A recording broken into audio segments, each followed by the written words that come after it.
여러분 안녕하세요. 7월 21일 월요일 이해 쉬운 K주식 시황 분석 시작합니다.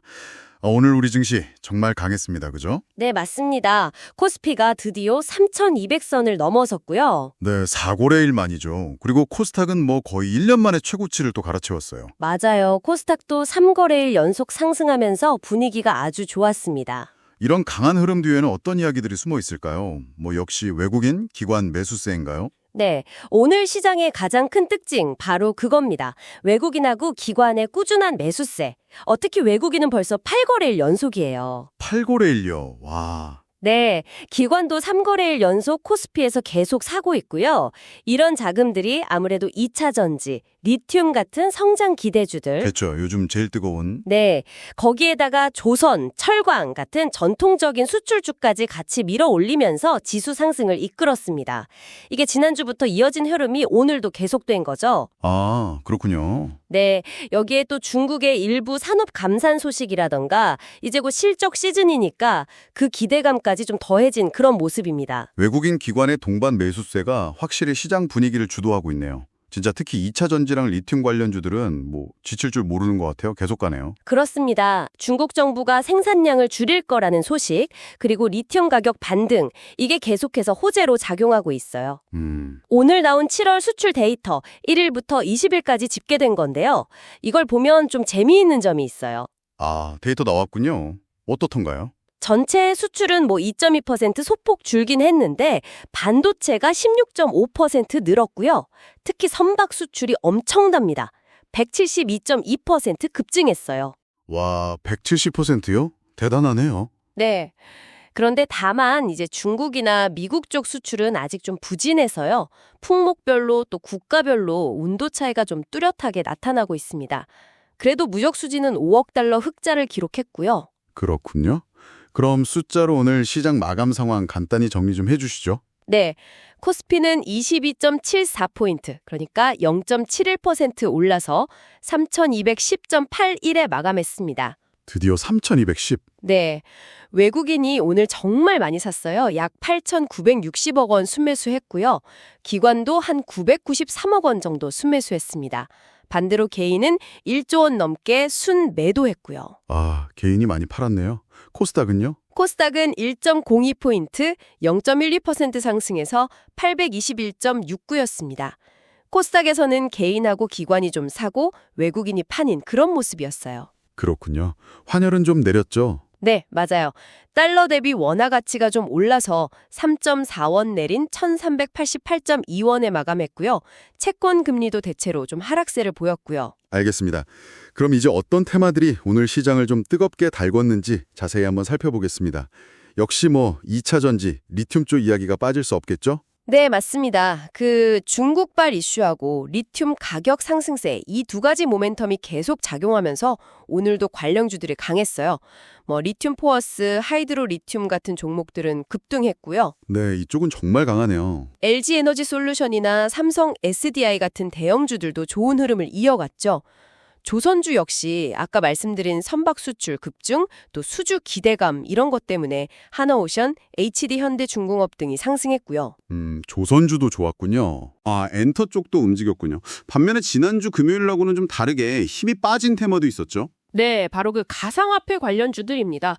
비트코인 가격이 좀 내렸어요. 12만 달러 선 아래로 내려오면서 차익 실현 매물이 좀 나온 영향으로 보이는데요.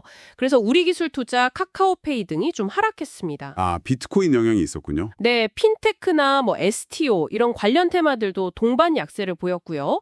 제약바이오 섹터도 HLB, 알테오젠 이런 일부 종목들 중심으로 다소 좀 쉬어가는 그런 분위기였습니다. 그렇군요. 자, 이제 개별 종목들의 움직임도 좀 살펴볼 텐데요.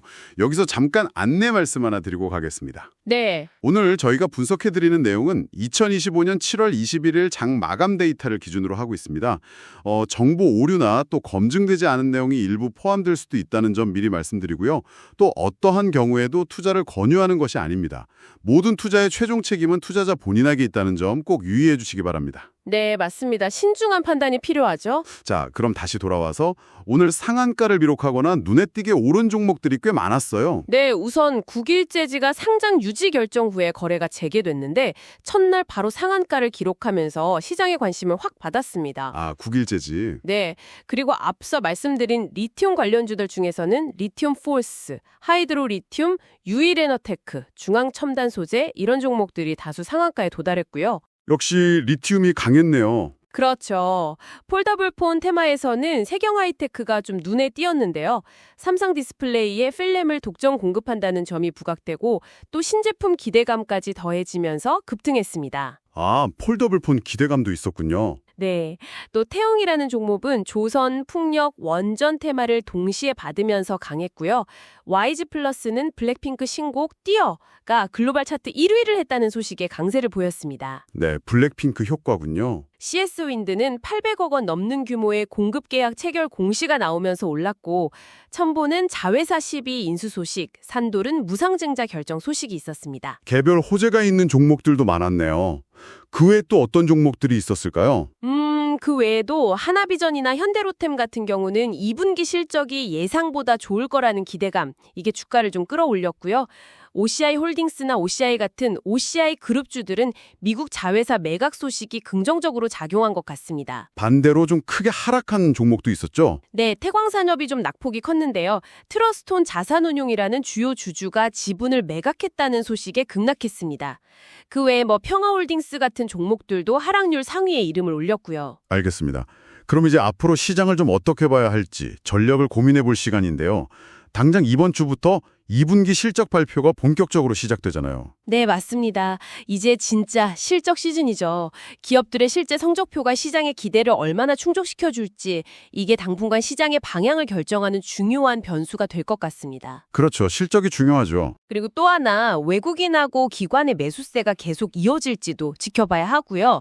중국의 그 산업 감산 정책 이게 실제로 국내 기업들에게 어떤 영향을 미칠지 구체적으로 좀 따져봐야 합니다. 네. 영양 분석이 필요하겠네요. 또 품목별로 엇갈리는 수출 데이터가 앞으로 어떻게 변화할지 이것도 계속 점검해야 할 포인트입니다. 그럼 투자자 입장에서는 현재 이런 시장 상황을 어떻게 좀 활용해야 할까요? 지금 시장은 말씀하신 것처럼 실적, 정책, 또 글로벌 트렌드 이런 것들이 좀 복합적으로 작용하고 있는 것 같아요. 그래서 2차 전지나 조선, 철강처럼 최근에 시장을 좀 주도하고 있는 업종에 대한 관심은 계속 유지하는 게 유효해 보입니다. 네, 주도주 중심. 다만 특정 테마로 쏠림 현상이 나타나면서 변동성이 좀 커질 수 있다는 점은 항상 염두에 두셔야 할 것 같고요. 그렇죠. 리스크 관리도 중요하죠. 네, 결국 중요한 것은 이제 발표되는 실적이나 여러 데이터를 통해서 실제 성장성이 확인되는 종목, 그런 종목들을 잘 가려내는 안목이 아닐까 그렇게 생각합니다. 네, 오늘 시장의 핵심 잘 짚어주셨습니다. 코스피 3200선 회복, 그리고 코스닥 연고점 경신이라는 이 결과 뒤에는 외국인과 기관의 매수세, 그리고 2차 전지 같은 특정 산업에 대한 기대감이 크게 작용했다는 점, 그리고 이제부터는 실적 발표를 통해서 실제 성과를 확인해야 한다는 점이 중요 포인트겠네요. 네, 맞습니다. 시장은 계속해서 변화하고 또 새로운 기회와 위험 요인이 등장할 테니까요. 꾸준한 관심과 분석으로 현명하게 대응하시는 것이 중요하겠습니다. 네, 오늘 이해 쉬운 K주식 시황 분석은 여기까지입니다. 다음 분석에서 더 유익한 정보로 찾아뵙겠습니다.